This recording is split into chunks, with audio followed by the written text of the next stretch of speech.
Hello, welcome back to Budget with Chloe.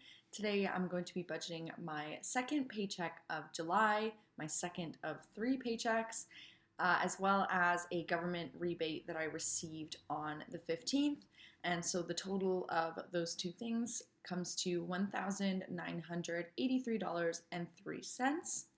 So I've got my spreadsheet that I help plan my individual paychecks with down here. I have YNAB open on the screen, and let's get started assigning this money where it needs to go. So I will start with my mortgage. I'm going to put another $400 towards this, and then at the end of the month, when I get my last paycheck and my brother sends me the rest of his portion, this will be taken care of.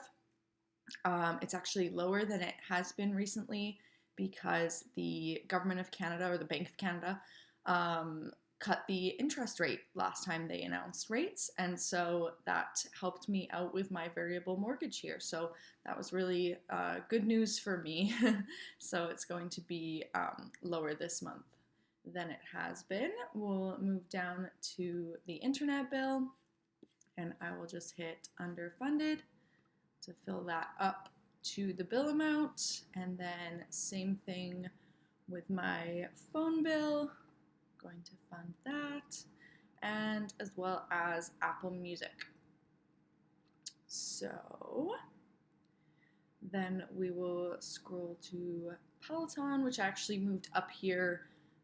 It was under quality of life, but I don't know if other people kind of tinker around with their categories and which groups they're in, but I kind of felt like it belonged more in the fixed expenses because it is something that I do have to pay every month. And while I do use it for my quality of life, I just think for now I want to keep it with the other fixed expenses there. So I went and assigned the full amount for that category for the upcoming transaction as well as the one that already came out. And then moving along down to my loan, I'm going to cover that. That's coming out on or around the 20th.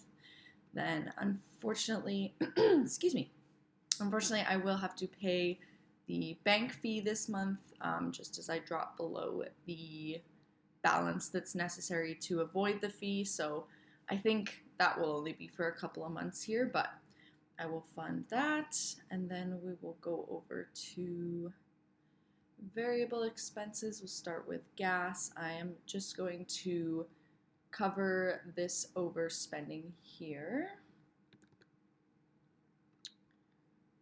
Oh, I'm in the way.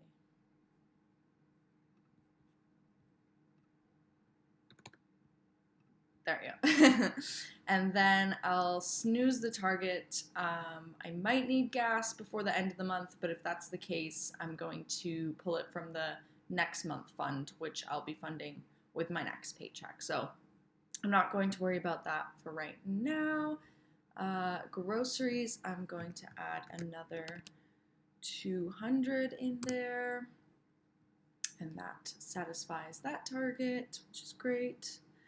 Utilities, I'm only going to put what I know I need in there, which is the 6308 that you can see over here, which is the upcoming transaction. So I'm going to add that, and then I'll snooze it because that is satisfied for the month. I think starting next month, obviously my goal is to have some padding in there. For the winter months, I think my average spent is around $230, which is why I had that target set up for set aside another $230 every month. I did kind of just want to create a buffer for the months where it's going to cost a little bit more. Right now, that's not really aligning with my, what I'm doing with my budget. So hopefully next month I have it planned in my spreadsheet to do that. So hopefully I can make that work because for now my bills are a little bit lower, but of course in the winter they will get higher when I have my furnace on. Household goods, I'm going to add another $7. I need a few things. some soap, down to quality of life. I need to cover some things. We're going to cover this dining expense. Some of these things are considered birthday for me. I gave myself a certain amount of money for a birthday, so rather than have it in a category and then divide it out, I'm kind of just covering the things that I have spent it on in the name of my birthday. 57.10, that's the clothing, so that's also I did it again. You guys, I did it again. Is this gonna be enough? Yeah, okay. So cover that, and then,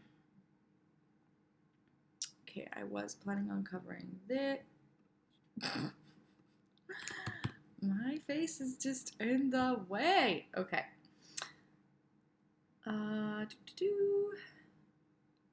Okay, and then I'm going to go down to my UK category and 598.83 down there.